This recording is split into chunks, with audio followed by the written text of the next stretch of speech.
Hey, Jerry, how close do you think you are to ramping it up to getting back to full speed, basically, 100%? Pretty close, Had a minor setback this offseason, so I've been working with our training staff on just really getting quality reps out here during practice so I can just really test out my calf and make sure once the season starts I'm able to be 100% with no setbacks. Has that been happening? Have you had any setbacks since you came back to be able to do that? No, haven't had any setbacks right now. This is probably my first time where I've had consecutive practices, and so things are going really well. The training staff is doing a fantastic job of rehabbing my calf, doing the right modalities that I need to kind of get out there and get back on the field.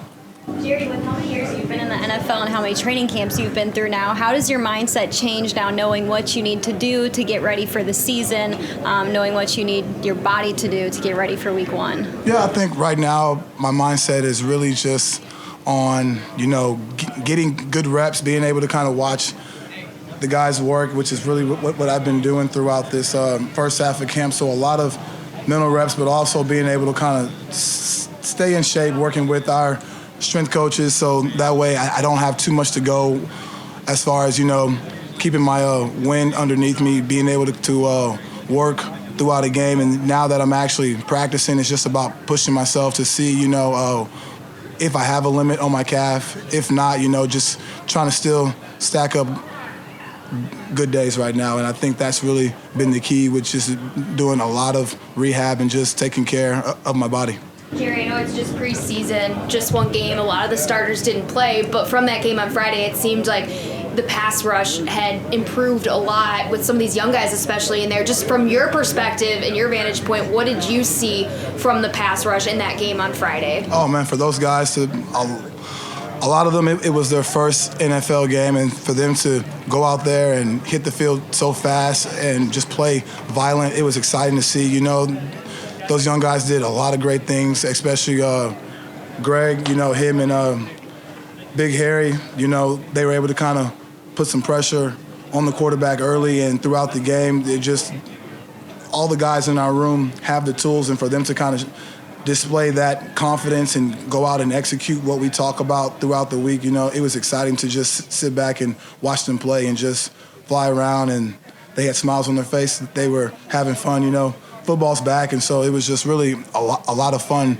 being a part of that. How encouraging is it to see these early signs of improvement, especially given, how much of an emphasis Brandon Beane put on improving that area in the offseason? Oh, man, it's huge just because, at this level, everybody has the God-given abilities right now. So it's really, can you put the mental with your physical game? And for our guys to kind of been working with Coach Washington all spring, and then for them to get their first opportunity to actually play against someone who wasn't the Buffalo Bills, it was great just to see that high energy. Guys were executing, they were communicating on the sideline, and then, we got to see in some of the production just by them, flashing quick glances of their actual talent. So I think, for what they're doing, this is the perfect step forward and everything like that. And so I'm just excited to kind of watch them grow and just continue to just learn this game. Jerry, I saw you on the sideline talking with Greg, after one of his series.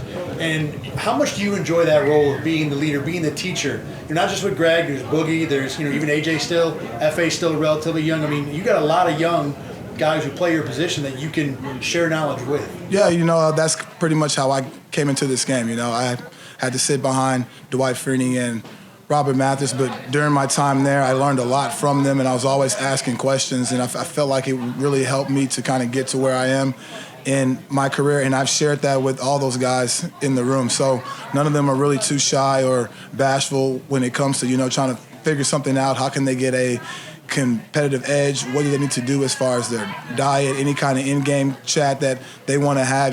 They're not shy to ask, and I think that's just going to help build this team bond very quickly, but also they'll be able to go out there and just play fast and free. Talk about your experience in the NFL, knowing this isn't your first training camp. Does that give you the patience to not rush back your calf too early? Because I imagine it's pretty annoying to start a training camp with a lingering injury. Yeah, it is, man. It's the first of my career, but at the same time, this being year 12 for me, I know that, we're we're not playing week 1 next week. So I still got to really monitor my body and make sure that I can still put together successful days of practicing out here.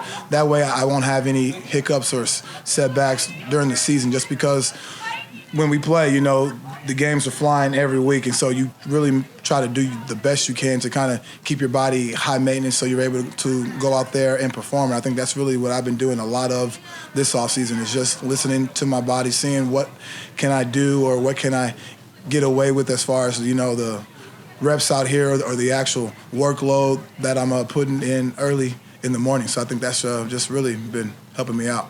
Jerry, do you and Mario ever have a laugh that you guys are kind of like Dwight and Robert now with Greg and Carlos behind you? Yeah, we do. I think when those two guys got drafted, we said that during one of the Zoom meetings. I don't think they understood what we were talking about, because those guys were well out of the league by the time they were probably in high school. But certainly we laugh about it. It's just funny how this business comes full circle, you know?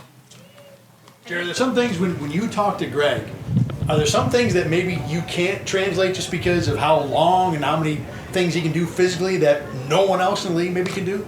Yeah. There's certainly a lot of things that I'm telling him that I wouldn't necessarily use myself or tell myself, just because we're two different body size, body types. We pass rush completely different, but I was able to play with Mario Williams, who was about 6'7", 300 pounds, and a very, very good athlete. So, you know, being able to kind of watch how he pass rushed, watch how he worked for 4 or 5 years, I've been really just pointing Greg to kind of rushing like him. And if he has any free time, check out that tape, because that guy is another pass rushing great who's been in this business, and I got the opportunity to actually work with him and learn from him. And I think that's something that Daryl and Greg and those guys who kind of have that size and stature, they can learn a lot from. Being the leader of the D-line, have you done anything different this year leadership-wise, just because the defensive line room keeps getting younger and younger every year? I was going to say, we finally got to go out to eat with the whole COVID restrictions kind of being lifted, so that was the plus for guys to kind of get outside of work, kind of be themselves. We went to a nice little steakhouse here and just kind of enjoyed it, and you know, guys really kind of built that bond early on in the spring, just so, you know, we're going to be here all season, but it's good to kind of just know each other outside of work. Yep, no problem, guys.